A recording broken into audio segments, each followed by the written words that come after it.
everyone, welcome back. My name is Morgan. This is my channel, Pisces Paperbacks, and today I'm actually going to be doing a dedicated review / discussion video on The Chestnut Man by Søren Sveistrup. I got this book from Book of the Month a few months ago and actually tried reading it physically first.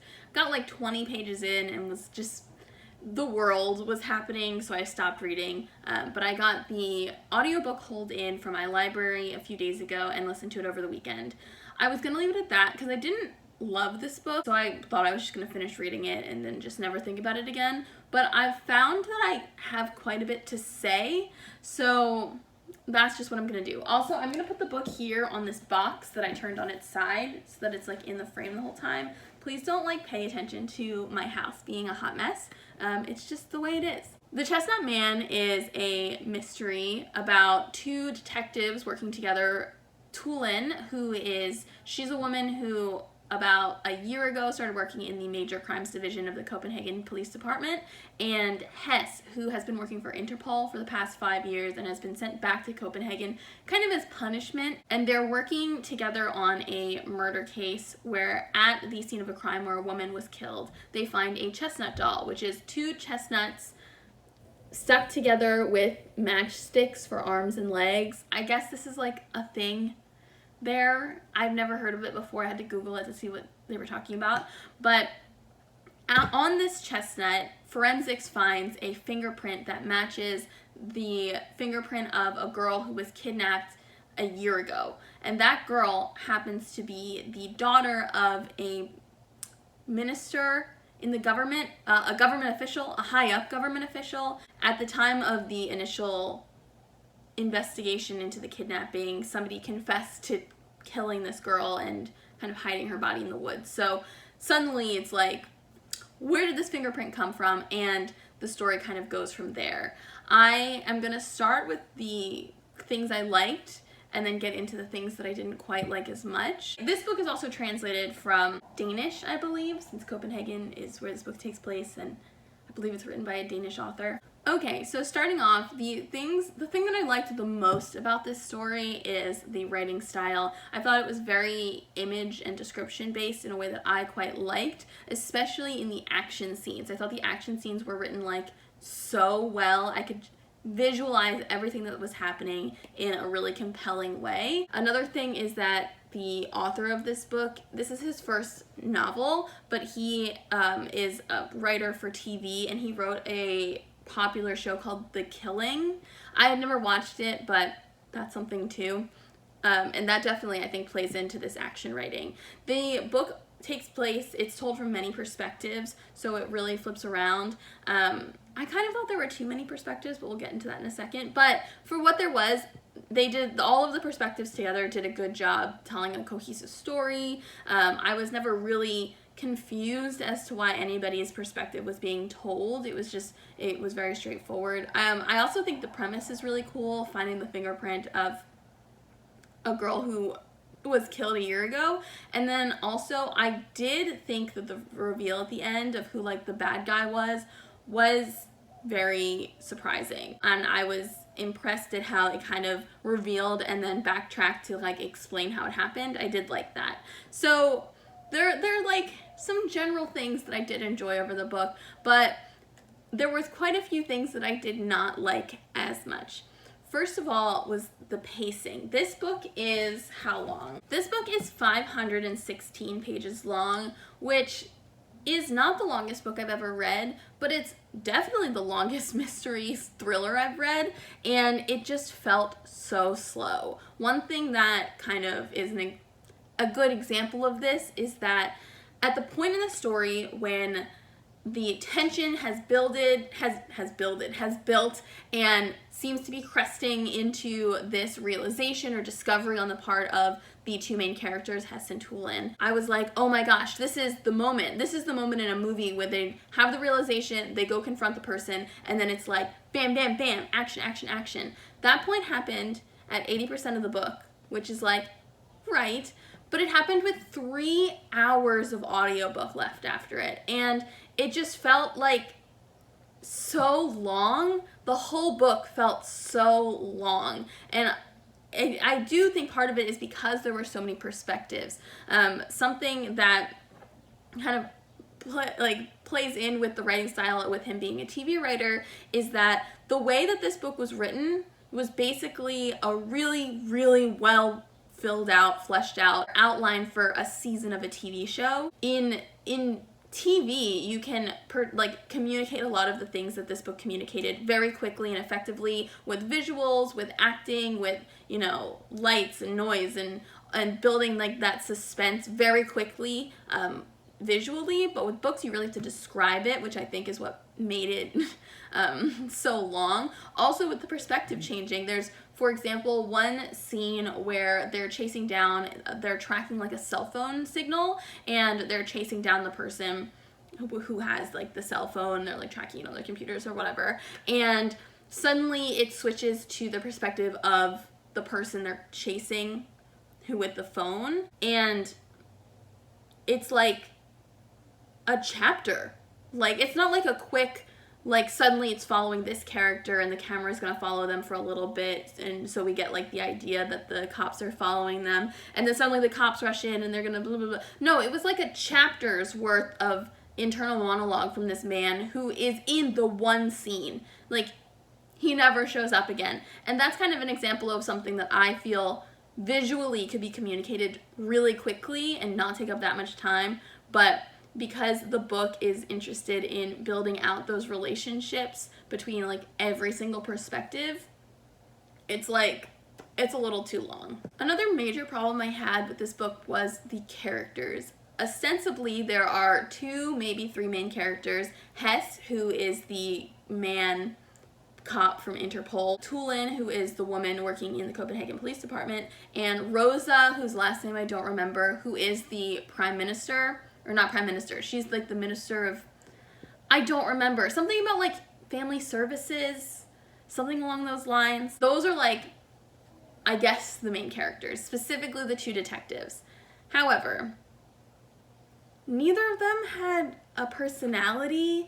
Like, I guess the woman was interesting in that she wasn't like a stereotype or anything, because she, you know, she was a single mom and she had a sex drive and she was very dedicated to work, but also very dedicated to her daughter, and like was thinking a lot about that. And it would have been cool to see like this woman with a lot of drive who is also very flawed because she feels bad about prioritizing her work over her family, or, you know, she feels bad about hoping that this move to major crimes would have been a good career move, but she's like, doesn't feel like she's being utilized to her full capacity in this department.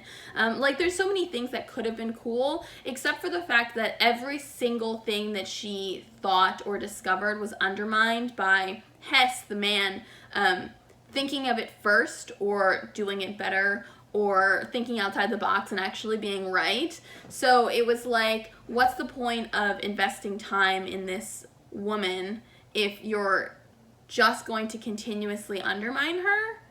Like, in the narrative, that really frustrated me. And then when it came to Hess, he wasn't even an interesting main character. He's kind of going through it emotionally, I guess, but you literally don't find out why until almost the very end. And then you don't actually find out because he's like starts thinking about why he, you know, wanted to leave Denmark and why he wants to get back to Interpol. And, you know, you don't even find out like what happened to get him kicked out of Interpol temporarily. Like, you don't find that out at all. But you don't even find out his tragic backstory from him. You find it out from Tulin at the end, was like, yeah, I looked it up, here's what happened, and it's just like sad thinking about it for like 2 paragraphs, and like that's it. You're supposed to think at the end of the book that they've like developed this rapport, but at no point do they work together. That's another thing. Because there were so many perspectives that this book followed, Tulin and Hess are really just investigating independently. They don't work together collaboratively to like solve the crime at all.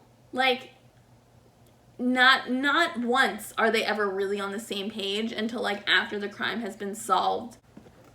They're like, yeah, we did such a good job, teammates, but like, no, you never like hung out, you never like worked together, you never had any heart-to-hearts. It was constantly Tulin being like, Hess, I know you don't want to be here, so just stay out of my fucking way, and him being like, yeah, I am just going to stay out of your way because you're too closed-minded to follow my ingenious deductions, which I'm going to map onto my wall like an obsessed person. And it was just so frustrating because I'm reading this book that has no main character. Like there's no central thread. The thread is the crime and that's it. And then when it comes to the secondary characters, they were all misogynists. They all hated women. Tulin's superior officer literally in his first scene is like, he didn't really like woman investigators or detectives. They were always too cold. He would have thought about, starting an affair with her, but he didn't like to get involved with younger women with children. It made him feel weird about cheating on his wife. And I'm like, but the thing is, of the vast pool of misogynist, woman-hating characters to choose from, only some of them I think were meant to be unlikable. Because there were other characters that I think you're supposed to like. And they sucked too. So I don't really know what it was. I'm like, I think part of that is like something that I noticed with when I read Stephen King books. It's just like they're just not good at writing women. And you can, you read a book and you're like, I can tell this was written by a man. So, I didn't really enjoy that. Another thing that was never challenged, the misogyny is never challenged, but another thing that's never challenged in the book is very casual racism, specifically multiple times in the book.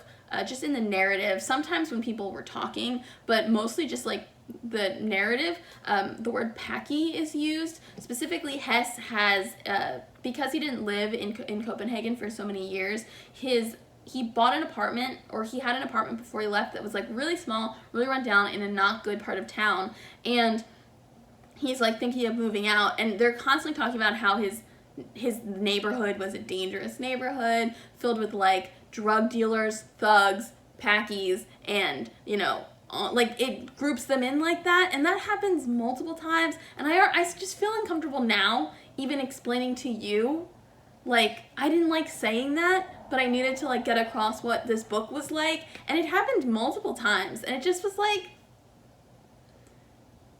nothing, you're not gonna say anything about that? Sure, okay. Something that I think I said earlier was that I was very surprised by the reveal. Maybe I said that. I found the reveal very surprising. I did once that was revealed, how it was explained, but I don't think that it was okay. For me, a good reveal happens in two ways. One, I'm completely surprised, but as soon as it happens, I'm like, oh my god, that makes sense, and I see all the pieces snap into place. The other way is that as I'm reading, I'm picking up hints and coming up with my own theories, and then one of them turns out to be right, and I'm so surprised because I picked up the hints, but there were even more pieces that I didn't put together, but it's this picture that really works together. In this instance, I don't feel that the groundwork was really laid for this. I do think it was interesting who the villain actually ended up being. I think that was an interesting choice, and I like how that was built up afterwards, but I don't feel that that enough things were laid out ahead of time for there to be a foundation for that. There were a couple other red herrings that were thrown in to, red herrings. They were thrown in to mislead. One of them I saw through pretty quickly. One of them I thought was a really interesting option, and they don't even investigate it.